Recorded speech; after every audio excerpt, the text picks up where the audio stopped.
அரசு பள்ளி ஆசிரியர்களுக்கும் அரசாங்கத்துக்கும் ஒரு சின்ன வேண்டுகோள்.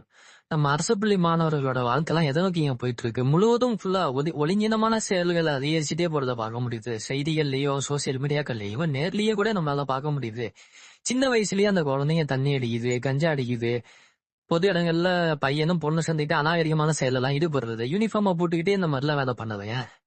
ஸ்கூலை கட்டி அடிச்சுட்டு தியேட்டர்ல வந்து நிக்குதுங்க. நீங்க பள்ளிகள்லாம் ஒழுக்கத்தெல்லாம் கத்துறது இல்லையா? எது எது கெட்ட விஷயம், எது எதுலாம் பண்ணக்கூடாது அப்படின்னு எதுவும் சொல்லி தர மாட்டீங்களா? வெறுமனே வந்து புக்ல இருக்கிறத மட்டும் பாடம் நடத்திட்டு போயிருவீங்களா? நாங்களும் பள்ளிக்கூட வாழ்க்கையெல்லாம் கடந்து தான் வந்திருக்கோம். எங்களுக்கு பாடம் நடத்தின ஆசிரியர்கள் எல்லாம் எங்க படிப்பை தாண்டி எங்களோட ஒழுக்கத்துல அதிகமான அக்கறை காட்டினாங்க. எங்களை ஓரளவு நல்ல வழியை திருப்தி கொண்டு வந்ததுல அவங்களோட பங்கு அதிகம். அந்த ஆசிரியர்களுக்கு எதிராக நான் பேசல. ஆனா அதே சமயம் அலட்சியமாவும் மாணவர்களோட நலன்ல அக்கறை இல்லாமலும் இருக்கிற ஒரு சில ஆசிரியர்களுக்கு எதிரான பதிவு தான் இது. இப்ப உங்க குழந்தைகள்லாம் பிரைவேட் ஸ்கூல்ல சேர்க்கறதுனால நீங்க பெரிய அளவுல அக்கறை காட்ட மாட்டீங்களா? உங்க ஸ்கூலும் உங்க பிள்ளைங்களும் ஒருவேளை கவர்மெண்ட் ஸ்கூல்ல படிச்சிட்டு இருக்காங்க அப்படின்னா, ஒருவேளை உங்களோட அணுகுமுறையில மாற்றம் இருக்குமா என்னன்னு தெரியல. ரொம்ப தராதரமற்ற செயல் எல்லாம் இந்த குழந்தைங்க எல்லாம் ஈடுபட்டு இருக்குதுங்க. நீங்க அப்படி என்னங்க மேடம் என்ன சார் நீங்க எல்லாம் வந்துட்டு ஒரு குறைஞ்சபட்ச அக்கறை கூட காட்ட மாட்டீங்களா அந்த குழந்தைங்களோட ஒழுக்கத்துல? ஏன் அப்படி இந்த அளவுக்கு குழந்தைங்க சீரழிஞ்சுக்கிட்டு இருக்குதுங்க? எவ்வளோ இது சோசியல் மீடியாலாம் வருது. உங்களுக்கு நம்ம ஒரு சராசரியான எங்களுக்கே அவ்வளவு ஒரு ஆதங்கமா இருக்கும்போது அந்த லைன்லயே இருக்கிறீங்க. உங்க உங்க குழந்தைங்க மாதிரி தானே அந்த குழந்தைங்க அப்படி பண்ணும்போது உங்களுக்கு ஒரு ஆதங்கம் இல்லையா? ஒரு பிரைவேட் ஸ்கூல்ல இருக்கிற ஒரு கட்டுப்பாடு, ஒரு ஒழுக்கமான அந்த வரையறை அதெல்லாம் வந்து கவர்மெண்ட் ஸ்கூல்ல ஏன் பின்பற்றுறது இல்ல? ஏன் நீங்க எவ்வளவு போராட்டம் பண்றீங்க? இந்த குழந்தைங்க எங்களால சரியான ஒழுக்கத்தை கற்பிக்க முடியல அப்படின்னு சொல்லி எல்லாம் ஏன் போராட்டம் பண்ண மாட்டீங்க? இந்த இவ்வளவு குழந்தைகளை சீரழிகிறதுல அரசு எவ்வளவு முக்கியமான காரணமா, அதே மாதிரி நீங்களும் ஒரு முக்கியமான காரணம் தான்.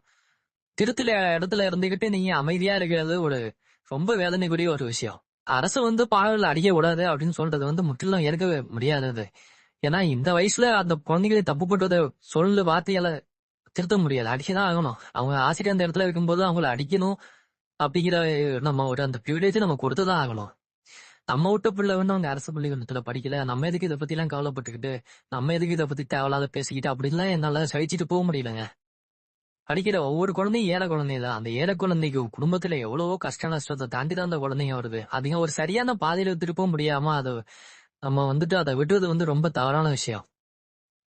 நான் இதுல பதிவு பண்றது வந்து ஒரு சில ஆசிரியர்கள் தான் தங்களோட முழுமையான கடமை என்னன்னு தெரியாம ஒரு அறகுறையா வந்துட்டு பாடத்தை மட்டும் நடத்திட்டு போய் இது ஒரு குழந்தைங்க மேல அக்கறையே இல்லாத ஒரு ஆசிரியர்களை பத்தி தான் நான் பேசுறேன்.